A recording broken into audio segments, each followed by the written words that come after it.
Good morning, I'm here at my sister's house and we are about to start making my famous banana muffins, and I thought I would bring you along with me as I explain how I do it.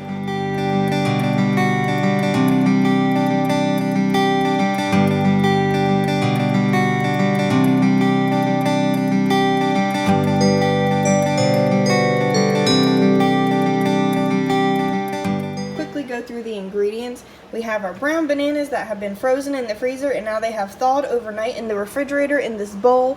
They're in this bowl because they have a lot of good juices that have come out the bottom even though we haven't opened them yet. I have my wheat germ, which is very healthy, and my mother-in-law got me onto it. I just add it to everything I bake. Some applesauce. I don't have a jar with me, so I'm just sticking with that.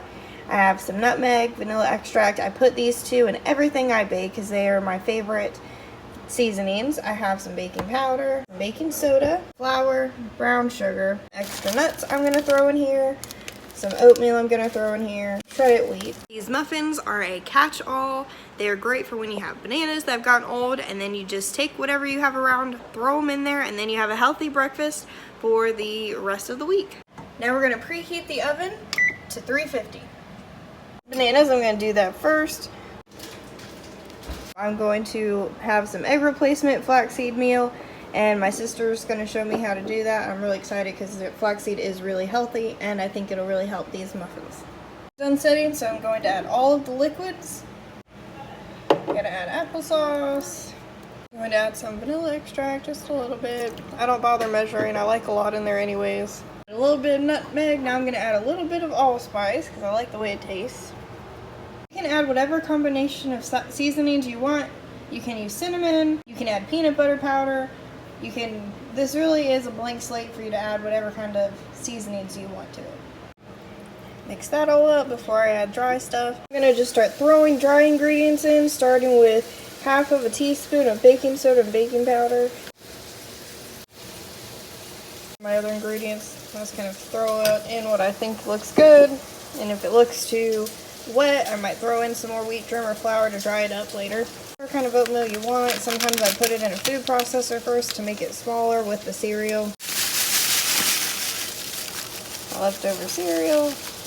Throw in some nuts. You can use whatever leftover nuts you have around, or instead of nuts you can use chocolate chips, or you can use some kind of fruit like blueberries. Now you can add some brown sugar. I normally don't use that much white sugar or brown sugar, and you probably don't even need to add any sugar at all because the bananas are so sweet and we had some sweetness in our oatmeal packet already as well. Just until I'm like, that looks like enough sugar. Now we're going to whisk it all together and see what the consistency looks like before we start eyeballing our flour. Because there's not a recipe to this, there's a lot of eyeballing going on because you can add different ingredients every time that affects the consistency. So the flour is going to change every time as well. Now we're going to start adding our flour, and I'll show you the consistency it's supposed to look like when you know you've added enough. Probably want to start with a cup, and I think it could really benefit from having a splash of milk. And since I'm making these vegan this time, I'm going to use a splash of almond milk instead of regular milk, but you can also use regular milk. But almond milk does add a really great flavor to everything, especially baking stuff. Just a splash. This is about the consistency that you want. You want it to kind of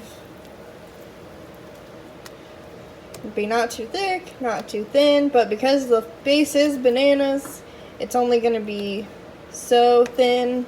It already started with a certain amount of thickness. And I'm going to go ahead and prepare my muffin pan and start pouring them in. Spread them out a little bit so that when you put them in, they cover the entire edge, and that way when you put in the batter it might go down a little bit, but you don't have to worry about it accidentally getting on the edge and getting all over here and clumping them down. You already have a better surface area, especially since this isn't very runny. It kind of comes down chunky.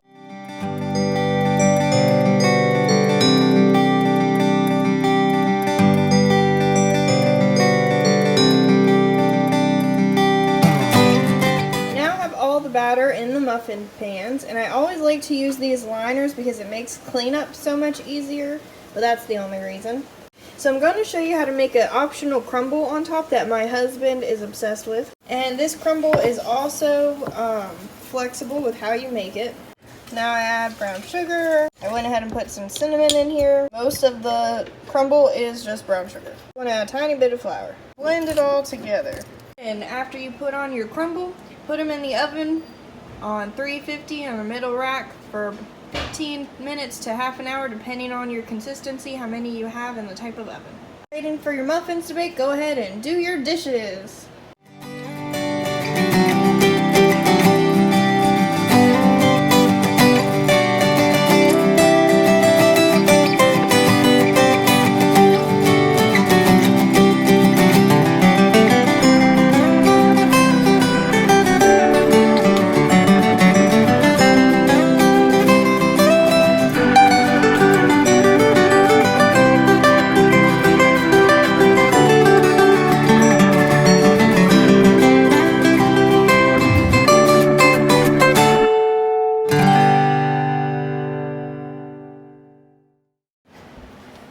Alright, so the muffins are done, and the way you can tell is it has a nice brown color. It's not as pale as it was before. These are the ones that had the crumble on top. You can tell they don't look dewy on top. They have a dryness to the top of them. And we're going to go ahead and take them out. So the total amount of time I put this 12.5 muffins in was 25 minutes. So here are my completed muffins, ready to eat. When everybody's done eating breakfast and you're ready to store the leftovers, you can layer them by using wax paper or parchment paper in between them and stack them in whatever kind of Tupperware you want. So there's my recipe for my quick and easy banana muffins. I hope that you get to make your own version and enjoy it. Remember that as you grow in your baking skills, things might not come as organically at first, but over time as you keep baking, you learn what works, what doesn't, start to have instincts, and you can start to trust those instincts and bake for other people, bake for your husband, bake for your family, and not be afraid of it, and it can hopefully become something that you do quick and easy and is something that you can really incorporate into your lifestyle. Alright, have a good day!